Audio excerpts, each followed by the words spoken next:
नमस्कार। जैसा कि हमने पिछली क्लास में हिंदी वर्णमाला में सारे के सारे स्वरों को पढ़ लिया था और आज की क्लास में मैंने जो आपको बताया था कि मैं आज की क्लास में आपको व्यंजन पढ़ाने वाला हूं। तो हम लोग व्यंजन की क्लास स्टार्ट करते हैं कि हिंदी में कुल कितने व्यंजन होते हैं। तो क्लास स्टार्ट करते हैं, लेकिन इससे पहले यदि आप लोग इस चैनल पर नए आए हैं तो मेरी जो 2 वीडियो पढ़ी है, एक पढ़ी है भाषा की और एक पढ़ी है मेरी वर्णमाला के स्वरों के बारे में जानकारी, उसको आप लोग अच्छे तरीके से पढ़ लें, क्योंकि यदि आप डायरेक्ट व्यंजन पर आएंगे तो आप लोग समझ नहीं पाएंगे। जैसा कि अभी हाल ही में मध्य प्रदेश में 2 एग्जाम होने वाले हैं। शायद नई साल की शुरुआत में हम लोग एमपी पटवारी को देखेंगे या एमपी सब इंस्पेक्टर को देखेंगे। तो उसके लिए जो हिंदी है, हिंदी जो पटवारी है वो 20 मार्क्स की है और आपका एमपी एसआई में 70 मार्क्स की है। तो उस हिंदी को हम लोग पढ़ने वाले हैं। ठीक, तो चलते हम लोग, आज हम बात करते हैं व्यंजन की। जैसा कि हम लोगों ने देखा था पिछली क्लास में कि जो वर्णमाला होती है, वर्णमाला में सबसे पहले हम लोग क्या देखते हैं, स्वर को देखते हैं। किसको देखते हैं? स्वर को देखते हैं। और फिर हम किसको देखते हैं? व्यंजन को देखते हैं। किसको देखते हैं? व्यंजन को देखते हैं। और मैंने आपको बताया था कि जो स्वर होते हैं बेवर्ण जिनका उच्चारण स्वतंत्र होता है उन्हें हम स्वर कहते हैं। बेवर्ण जिनका उच्चारण स्वतंत्र होता है उन्हें हम स्वर कहते हैं। और हिंदी में कुल कितने? 11 स्वर हैं। कितने? 11 स्वर हैं। आ से लेके कहां तक? औ तक। छोटा बड़ा, छोटी बड़ी, छोटा ऊ बड़ा ऊ, ए ऐ ओ औ। मैंने आपको बताया था कि छोटा में कुछ नहीं, बड़ा में डंडा, छोटी में कुछ नहीं, बड़ी में चुटिया, छोटा ऊ में कुछ नहीं, बड़ा ऊ में पूंछ। ये सारी चीजें मैंने आपको बताई थी। लेकिन आप कॉन्सेप्ट की बात करते हैं। किसकी बात करते हैं? कॉन्सेप्ट की बात करते हैं। फिर मैंने आपको बताया था कि स्वर का वर्गीकरण कैसे होता है, तो उसको ही बताया था कि स्वर का वर्गीकरण किस किस आधार पर होता है। ठीक, लेकिन आज हम जो पढ़ने वाले हैं वो क्या है? व्यंजन है। तो हम व्यंजन की स्टार्ट क्लास चालू करते हैं। ठीक, अब यहां पर आप पूछोगे सर कि व्यंजन क्या होते हैं, तो आप सिंपल सी बात बोलोगे, बेवर्ण जिनका उच्चारण स्वर के संयोग से होता है, उन्हें क्या कहा जाता है? उन्हें व्यंजन कहा जाता है। और एक बात याद रखना यहां पर कि जो व्यंजन होते हैं ना, व्यंजन के अंत में आ की ध्वनि होना आवश्यक है। आ की ध्वनि आवश्यक है, क्योंकि आ क्या है? स्वर है। और मैंने परिभाषा क्या बताई है कि व्यंजन बेवर्ण होते हैं जिनका उच्चारण स्वतंत्र नहीं होता है, अर्थात वो स्वर पर आधारित होते हैं। मैंने आपको बताया था कि मैं एक शब्द लिखता हूं, मैंने लिखा यहां पर कमला। क्या लिखा मैंने? कमला लिखा है। तो इसमें जो का को लिखना पड़ा है, का एक क्या है? व्यंजन वर्ण है। तब मैंने क्या करा? का में लगाया हलंत और इसमें से आ की ध्वनि प्रकट हुई। तो मैंने क्या देखा कि व्यंजन बेवर्ण है जिनका अस्तित्व बिना स्वर के नहीं है। तो का में किसकी ध्वनि आई? आ की ध्वनि आई। यदि मुझे मां को लिखना है प्यारे बच्चों, तो मां में मैं क्या लगाऊंगा? मां में लगाया मैंने हलंत प्लस कौन सी ध्वनि? छोटे आ की ध्वनि। तो मतलब कहीं ना कहीं व्यंजन स्वर पर आधारित होते हैं। और यदि मुझे बड़ा ला लिखना है तो मैं क्या लिखूंगा? ला में हलंत प्लस बड़ा आ। इस प्रकार हम कह सकते हैं कि परिभाषा बिल्कुल करेक्ट है कि बेवर्ण जिनका उच्चारण स्वर पर आधारित होते हैं, ऐसे वर्ण जो क्या होते हैं? स्वर पर आधारित होते हैं, उन्हें व्यंजन कहा जाता है। ठीक है, चले आगे हम लोग। ठीक, अब हम बात करते हैं कि जो व्यंजन होते हैं, व्यंजन जो होते हैं वो कितने होते हैं। तो हिंदी वर्णमाला में कुल 33 व्यंजन होते हैं। चलिए बात करते हैं। सबसे पहले हमने स्वर को पढ़ा, तो स्वर कितने थे? 11। तो मैंने इनको यहां पर लिख दिया भैया, इनकी बात तो खत्म। कहां से कहां तक? आ से लेकर औ तक ये हमारे कौन हो गए थे? स्वर हो गए थे। ठीक, अब हम बात करते हैं ये जो व्यंजन होते हैं, व्यंजन में सबसे पहले होते हैं स्पर्श व्यंजन। क्या होते हैं? स्पर्श व्यंजन होते हैं। और स्पर्श व्यंजन में सबसे पहले हम क्या देखते हैं कि इनकी संख्या कितनी होती है? 25 होती है। कितनी होती है? 25 होती है। ठीक, स्पर्श व्यंजन से मतलब यह है बेवर्ण जिनका उच्चारण हमारे मुख के, हमारा जो मुख है ना, इसके अलग अलग भागों से होता है। जैसे कंठ हुआ, ये घंटी दिख रही है आपको, ये कंठ हो गई। अंदर एक और घंटी है, वो तालुका हो गया। क्या हो गया? तालुका हो गया। कंठ हुआ, तालुका हुआ, मूर्धा हुआ। मूर्धा मतलब जीभ का मुड़ना हुआ। ओंठ हुए आपके, क्या हुए? ओंठ हुए। और आपके दंत हुए। क्या हुए? दंत हुए। ये सारे के सारे हमारे मुख के भाग हैं। ये कंठ हुआ, तालुका हुआ, दांत हुए, ओंठ हुए, जीभ हुए, सारे क्या हैं? हमारे मुख्य भाग हैं। और स्पर्श व्यंजन का मतलब क्या है, जब वर्ण को बोला जाता है तो इनका स्पर्श होता है। कभी आप लोग ने देखा कि सत्यनारायण की कथा होती है, हम लोग खाते हैं उसमें क्या, सतुआ है ना, सतुआ खाते हैं, प्रसाद बनता है, उसे खाना हो करना फूफा, क्या करना, फूफा, ठीक है ना। उसका मतलब क्या, ओंठों का स्पर्श हो रहा है, क्या हो रहा है, ओंठों का स्पर्श हो रहा है। पापा बोलते हैं पापा, पापा में भी किसका, पापा को बोलने के लिए ओंठ का स्पर्श हो रहा है। तो सीधी बात क्या है, स्पर्श व्यंजन वे होते हैं जिनके उच्चारण में हमारे मुख के अलग अलग भागों का उपयोग होता है। भाग तो नहीं बोलूंगा, अलग अलग अंगों का प्रयोग होता है। तो समझते हैं हम लोग स्पर्श व्यंजन कौन कौन से होते हैं। तो सबसे पहले यहां पर हम लोग देखते हैं स्पर्श व्यंजन की संख्या कितनी होती है, हम 25 होती है। तो का वर्ग, का वर्ग के बाद कौन सा आता है हमारा, चा वर्ग, चा वर्ग, फिर आता है टा वर्ग, फिर आता है ता वर्ग, और फिर आता है पा वर्ग। का, चा, टा, ता, पा, का वर्ग, चा वर्ग, टा वर्ग, ता वर्ग और पा वर्ग। ठीक, ये हमारे 5 वर्ग होते हैं। 5 वर्ग का मतलब क्या, हर एक वर्ग में 5 अक्षर होता है, तो 5 25, तो कुल स्पर्श व्यंजन कितने हो गए, 25 हो गए। जैसे क्या लिखा मैंने, का, खा, गा, घा, इंगा, ये सर क्लियर बात। तो इसके 5 अक्षर हो गए। फिर हमने बात करी चा, छा, जा, झा और वा, क्या, वा, ये 5 अक्षर हो गए। फिर टा, टमाटर का, फिर क्या, ठा, ठटेरे का, फिर डा, डमरू का, ठीक, ढा, ढक्कन का, किसका, ढक्कन का, और णा, क्या रहेगा, ड़ा। तो इस वाले वर्ग में 1 अक्षर, 2 अक्षर, 3 अक्षर, 4, 5, फिर 5 इधर, 5 दूनी 10, 5 तिया 15, क्लियर है। इसी प्रकार 5 अक्षर इसमें होंगे और 5 अक्षर इसमें होंगे, मतलब कि ता, ता के बाद क्या आता है, था, ठा के बाद दा, दा के बाद धा, और धा के बाद क्या आता है, ना आता है, क्या आता है, ना आता है। फिर क्या आता है, पा, पा के बाद क्या आता है, फा, फा के बाद क्या आता है, बा बकरी का, किसका, बा बकरी का, फिर भा भालू का, और मां किसका, मम्मी का, किसका, मम्मी का। ठीक, क्लियर है। तो का वर्ग, चा वर्ग, टा वर्ग, ता वर्ग और पा वर्ग, ये जो होते हैं सारे के सारे स्पर्श व्यंजन होते हैं। तो 5 अक्षर, 5 दूनी 10, 5 तिया 15, 5 चौको 20 और 5 पचम 25, क्लियर। चलो, अब ये जो का वर्ग होता है, इसका जो उच्चारण होता है वो होता है कंठ से। किससे होता है, कंठ से। कंठ का मतलब ये वाला भाग, ठीक है। इसके बाद जो चा होता है, इसका उच्चारण होता है किससे, तालुका से। किसका होता है, तालुका से। इसके बाद जो टा होता है, इसका उपयोग होता है कैसे, मूर्धा। मूर्धा का मतलब होता है साथियों, जीभ का मुड़ना। क्या होता है, जीभ का मुड़ना, अर्थात जब इन या इस वर्ग के अक्षरों को बोला जाता है तो जीभ क्या होती है, मुड़ जाती है। आप बोल के देखो, टा, ठा, ठीक है, णा, तो ये जीभ मुड़ रही है, इसे बोलते हैं मूर्धा। कभी कभी पूछते हैं कि ये पूरा का पूरा टा, ठा, ड़ा, डा, णा, ये किस वर्ग में आता है, तो आप बोलोगे मूर्धा में। और मूर्धा का मतलब क्या होता है, जीभ का मुड़ना। इसी प्रकार ये जो ता वर्ग है, इसका उच्चारण होता है दंत से, मतलब कि ता, था, बिना दांतों के आप इनको बोल ही नहीं पाओगे, याद रखना, ठीक है। ता, था, दा, धा, ना, तो आप कभी उच्चारण करोगे तो आप कभी भी दांतों के बीच में एक पेन को फंसाना और बोलना ता, था, दा, धा, ना, तो आप प्रोनाउंसिएशन कर ही नहीं पाओगे। क्यों, क्योंकि दांतों का स्पर्श नहीं हो पा रहा है।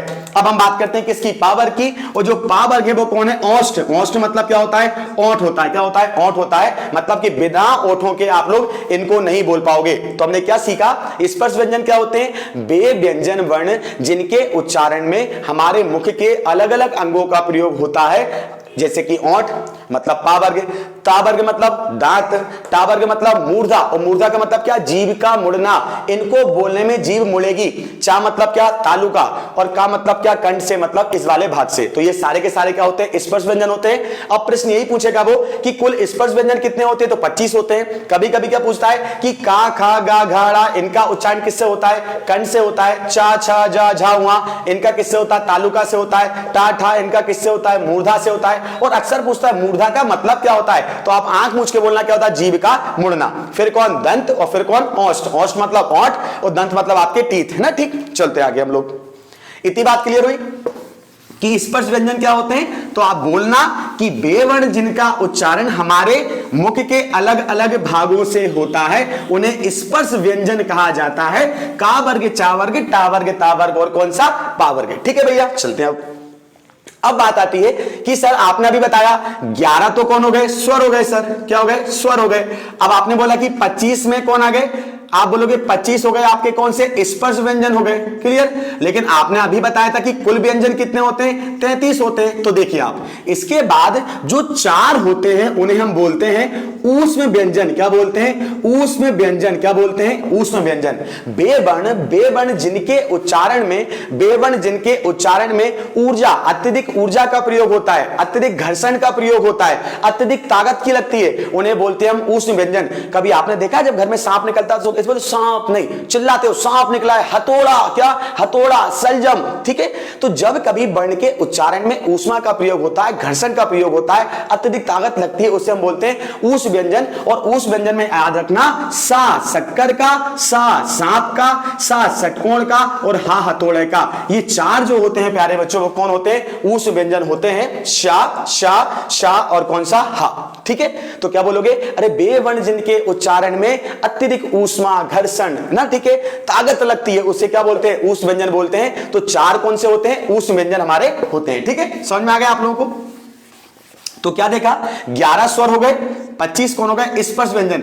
और स्पर्श में मैंने 4 जोड़ दिए, कौन से बच्चों, हमने जोड़ दिए ऊष्म व्यंजन। क्या होता है, ऊष्म व्यंजन, ठीक है भाई। चलो अब इसके बाद 25 4 29 हो गए, लेकिन व्यंजन कितने होते हैं, 33 होते हैं। अब भी कितने बज गए, 4 बज गए, क्योंकि भैया गणित 29 4 33 होते हैं। तो हम बात करते हैं 4 कौन से होते हैं। तो 4 हमारे होते हैं अंतःयस्थ व्यंजन। कौन सा, अंतःयस्थ व्यंजन। तो याद रखें बच्चों, बेवर्ण जिनके उच्चारण में पूरा टच या स्पर्श नहीं हो पाता है, क्या, हमारा मुख, हमारा दांत, हमारे ओंठ, याद रखना ये आधे खुले रहते हैं। क्या होते हैं, आधे खुले रहते हैं। या बोल सकते हो बेवर्ण जिनके उच्चारण में आधा मुख खुलता है, आधा मुख खुलता है, उन्हें बोलते हैं हम कौन सा, अंतःयस्थ व्यंजन। जैसे बोला या, देखो मुंह खुला है, रा, ला और कौन सा, बा। तो याद रखें आप लोग, एक तो या, एक रा और एक ला और एक कौन सा, बा, ये हमारे कौन हो गए, अंतःयस्थ व्यंजन हो गए हैं। हम परिभाषा क्या देंगे, बेवर्ण जिनके उच्चारण में आधा मुख खुलता है, अर्थात मुख के अंगों में स्पर्श नहीं हो पाता है, होता है तो अधूरा होता है, आधा होता है, उन्हें क्या बोलते हैं, अंतःयस्थ व्यंजन बोलते हैं। तो इसी प्रकार 25 कौन हुए, स्पर्श व्यंजन हुए, 4 कौन हुए, ऊष्म हुए, और 4 जो हुए भैया वो कौन हुए, अंतःयस्थ व्यंजन। ये कुल कितने हो गए, 33 हो गए। कितने हो गए, 33 हो गए। तो ये 33 हो गए और ये 11 हो गए। अब सही 33 और 11 तो 44 होते हैं, लेकिन सर आपने बताया कि वर्णमाला में कुल अक्षर कितने होते हैं, 52 होते हैं। कितने होते हैं, 52 होते हैं। तो बाकी अक्षर कहां चले गए। तो प्यारे बच्चों याद रखना, जो 4 अक्षर होते हैं उन्हें बोलते हैं हम लोग संयुक्त व्यंजन। क्या बोलते हैं, संयुक्त व्यंजन। और इसमें क्या होता है, छ, त्र, ज्ञा और कौन, श्रा। कौन सा, श्रा, छ, त्र, ये ज्ञा मतलब ज्ञान वाला, ज्ञा और कौन सा, श्रा।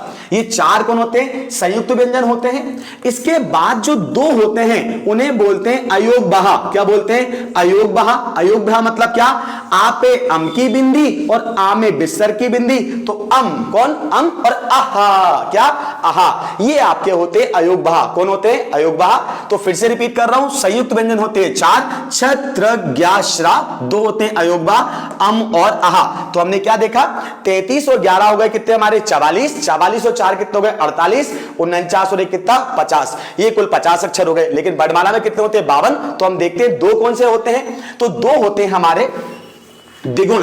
क्या होते हैं हमारे, 2 हमारे होते हैं द्विगुण। और द्विगुण का मतलब क्या है, डा डमरू के नीचे बिंदी और ढा ढक्कन के नीचे बिंदी, ये दोनों ही क्या होते हैं, द्विगुण व्यंजन होते हैं। इस प्रकार हमारी वर्णमाला में कुल कितने होते हैं, हमारी वर्णमाला में कुल कितने, 52 अक्षर होते हैं। कितने होते हैं, 52 अक्षर होते हैं, जिनमें से क्या 33 जो है व्यंजन है, इन्हें हम अलग से ही रखते हैं। संयुक्त व्यंजन 4, 2 कौन से अयोगबा और 2 कौन से द्विगुण। तो सबसे पहले मैं आपको एक बार फिर से लिखकर बता देता हूं, हल्का फुल्का, फिर हम आगे बात करते हैं।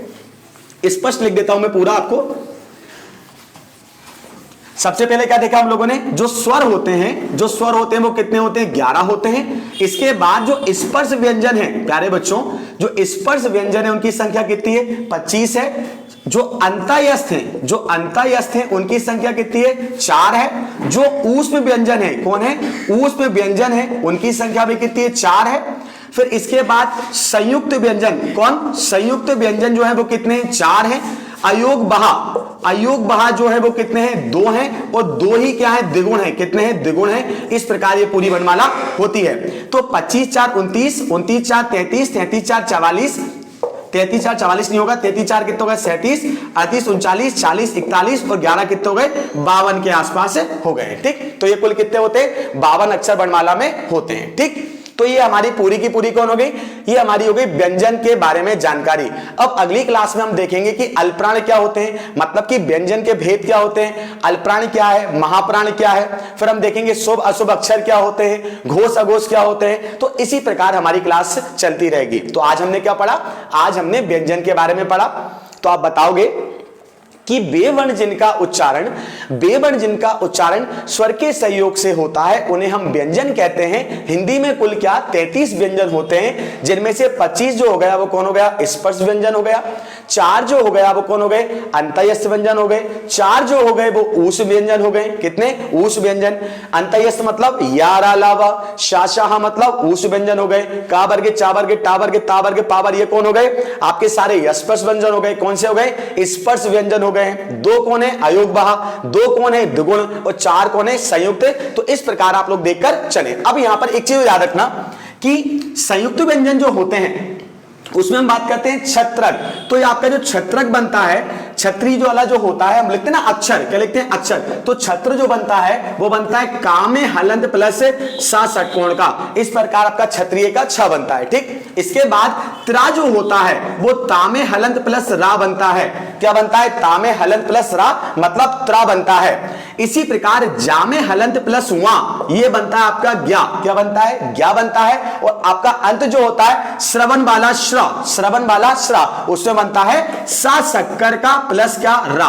तो इस प्रकार आपका श्रा बनता है। मैं फिर रिपीट कर रहा हूं कि अक्षर में ये छा जो है अक्षर वो कैसे बनता है का प्लस शा। फिर लिखा है हम यहां बोलते हैं त्रा जो बनता है ता प्लस रा बनता है। इसका मतलब क्या है नक्षत्र में, किसमें नक्षत्र में जो त्रा है वो ऐसे बनता है। फिर हम लिखते हैं ज्ञान में ज्ञा कैसे बनता है जा में हलन प्लस वा बनता है। और अंत में आता है श्रवण, क्या आता है श्रवण सुनना। श्रवण में श्रा कैसे बनता है सा शक्कर का उसमें हलंत प्लस रा। इस प्रकार ये सारे के सारे वर्ण बनते हैं। तो हमने आज की क्लास जो सीखी है वो सारा का सारा व्यंजन था। अगली क्लास में हम बात करेंगे व्यंजन के भेदों के बारे में। तो इसी प्रकार देखते रहें और हिंदी कंप्लीट करें। धन्यवाद।